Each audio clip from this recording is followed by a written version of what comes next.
Good morning all of you. बेटा, हमने पिछली बार कवितावली और लक्ष्मण मूर्छा और राम का विलाप इसको पढ़ा था हम लोगों ने, लेकिन लक्ष्मण मूर्छा और राम का विलाप वाला जो पाठ था वो हमारा पूरा नहीं हुआ था। हमने जो शुरुआत के थे पद्यांश उनको हमने देखा था, तो आज हम बाकी का जो शेष भाग है उसको हम पढ़ते हैं, उसको हम समझते हैं। तो देखिए, सो अनुराग कहाँ अब भाई, उठहु न सुनी मम बच बिकलाई। जो जन तेहु मम बंधु बिछोहु, पितु वचन मन तेहु नहीं ओहु। अब हुआ क्या था यहाँ पे, आप स्टार्टिंग से समझिएगा।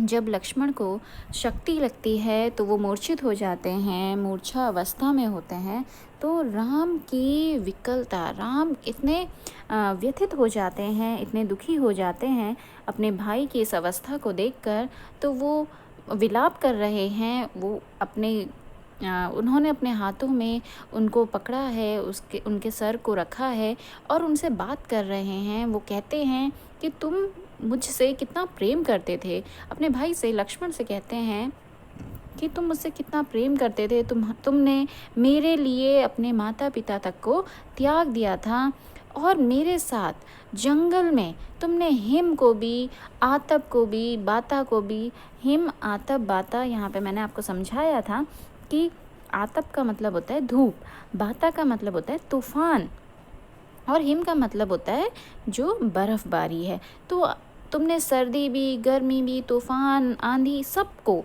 तुमने मेरे कारण सहा। सो अनुराग कहाँ अब भाई, यहाँ से समझिएगा। उन्होंने कहा कि अब वो अनुराग कहाँ चला गया, अब वो प्रेम तुम्हारा कहाँ चला गया भाई।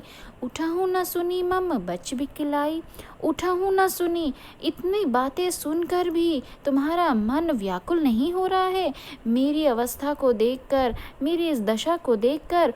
उठहु न सुनी मम बच बिकलाई, तुम मेरी बातों से उठ क्यों नहीं रहे हो, क्यों नहीं तुम तुरंत उठ के बैठ जाते हो।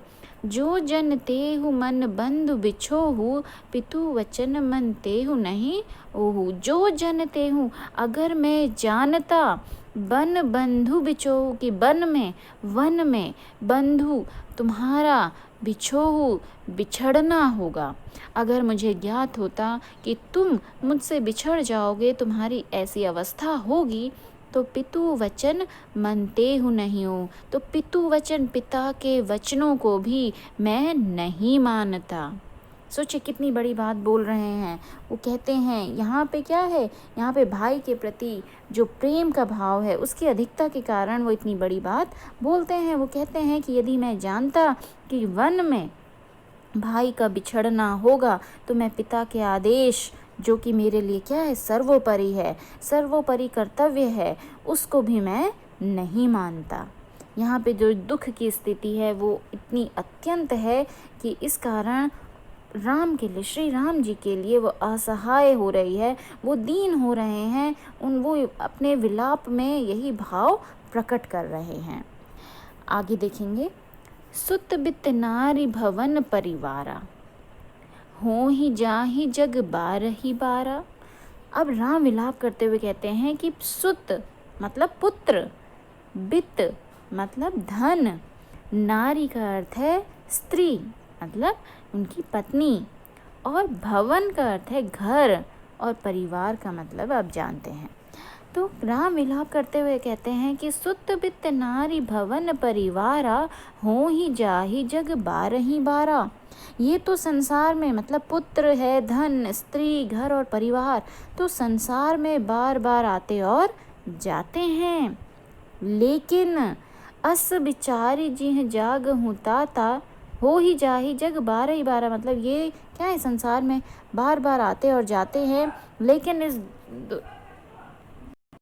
कहते हैं कि अस विचारी जिय जाहूँ था, ऐसा विचार करके मेरे हृदय में, जिय का मतलब है मेरे हृदय में ये विचार आ रहा है कि मिलई न जगत सहोदर भारा, कि पूरे जगत में, पूरे संसार में जो हमें बार बार मिलते, जैसे पुत्र की प्राप्ति हो सकती है, नारी आ सकती है, भवन बन सकता है, परिवार बन सकता है, धन आ सकता है, लेकिन ऐसा भाई हमें कभी भी पूरे मतलब पूरे जगत में नहीं मिल सकता। तुम्हारे जैसा भाई मुझे दोबारा मिलना क्या है, असंभव है।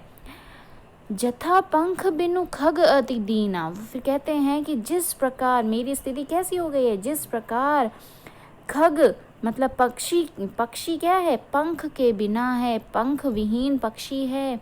और दूसरी चीज़ वो दूसरा उदाहरण देते हैं, पंख के बिना जैसे खग अति दीन हो जाता है। मणि बिनु फनी, मणि के बिना कोई सर्प।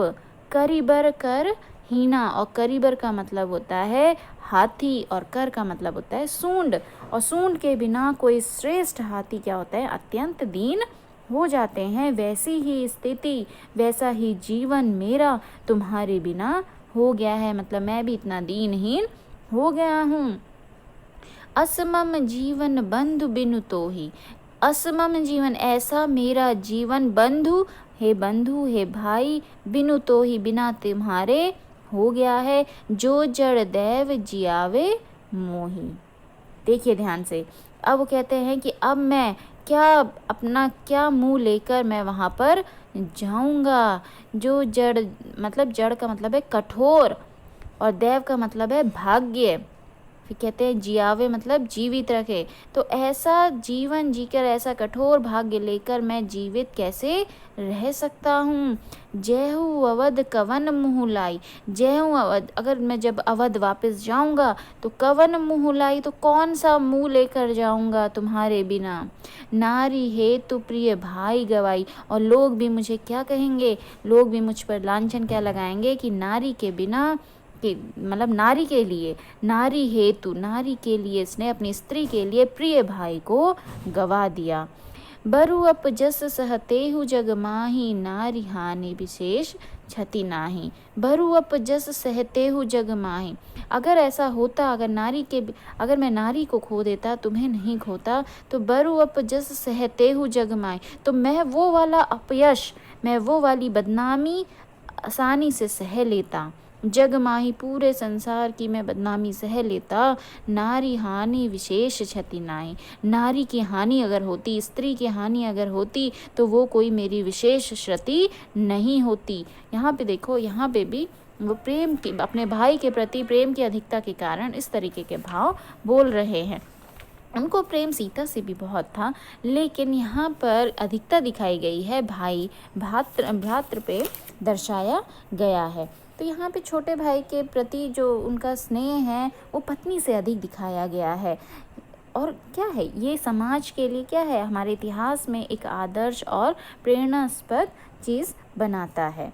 अब आगे देखेंगे। अब अपलोक शोक सुत तोरा, अब ध्यान से समझिएगा। राम कहते हैं कि हे पुत्र, अब यहाँ पे देखो लक्ष्मण को, भाई को पुत्र के समान कह रहे हैं, वात्सल्य भाव झलक रहा है।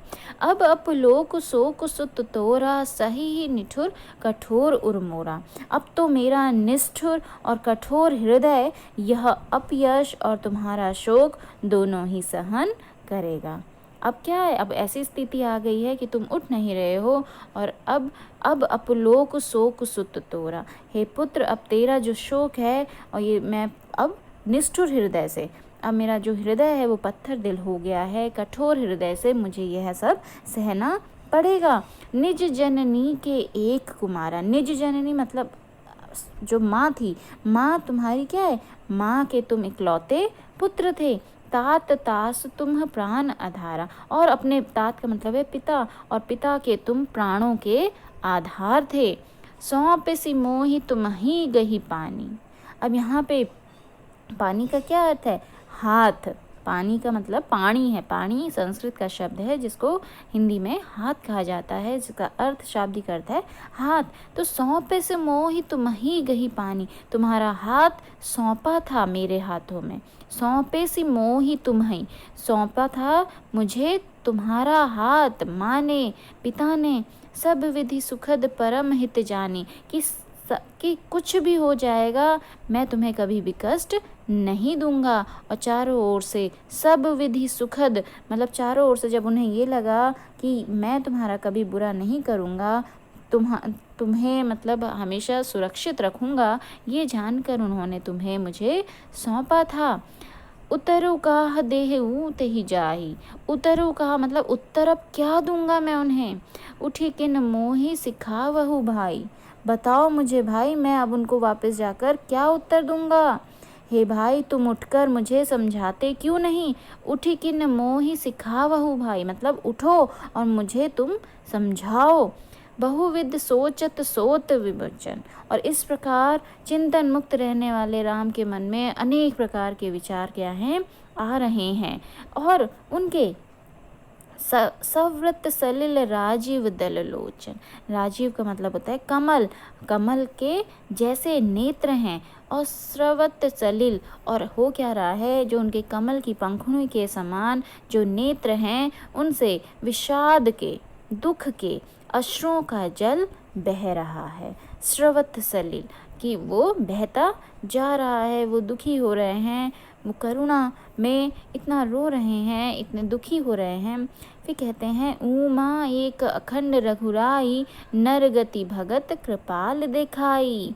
अब ये जो पूरा जो आपने देखा रामचरितमानस में जो कहानी है, जो आपके श्री राम जी की और सीता की जो पूरी स्टोरी है, ये किसने सुनाई थी, किसने कही थी सबसे पहले। ये सब सर्वप्रथम भगवान शिव ने पार्वती को कहानी सुनाई थी, उनके बारे में ये बताया था। तो अब यहाँ पे क्या हो रहा है, यहाँ पे अब जैसे वो कहानी सुना रहे हैं श्री राम की, तो माता जो पार्वती हैं वो भी क्या हो रहा है, रो रही हैं, वो भी दुखी हो रही हैं उनकी कहानी को सुनकर। तो जो शिव हैं, अब शिव क्या कह रहे हैं, अब शिव यहाँ पे पार्वती को संबोधित करते हुए कहते हैं कि उमा एक अखंड रघुराई। पार्वती जी का नाम उमा भी है। तो कहते हैं कि हे उमा, श्री राम क्या हैं, अद्वितीय हैं, अखंड हैं। अखंड का मतलब वियोग से रहित हैं। उमा एक अखंड रघुराई के जो श्री राम है वो तो अखंड है, वो तो वियोग से रहित हैं, वो तो भक्तों पर कृपा करने के उद्देश्य से नरगति भगत कृपाल दिखाई, वो तो भक्तों पर कृपा करने के उद्देश्य से भगवान राम ने लीला करके, यहाँ पे लीला कर रहे हैं, वो मनुष्य की दशा दर्शा रहे हैं। वो यहाँ पे बता रहे हैं कि जब अपना प्रेम, जब अपना कोई परिवार का सदस्य, जो कोई अपने हृदय से जुड़ा हुआ सदस्य इस अवस्था में होता है, तो कैसी एक मनुष्य की स्थिति होती है। तो तुम दुखी क्यों हो रही हो।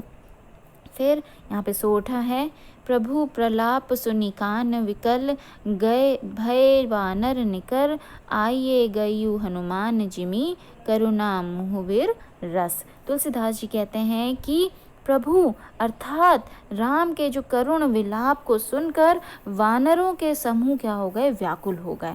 अब जब इतने मतलब दुखी हो रहे थे, राम बिल्कुल विलाप कर रहे थे, रो रहे थे, तो वहाँ पे जितने भी वानर समूह थे वो भी व्याकुल हो गए, वो भी दुखी हो गए।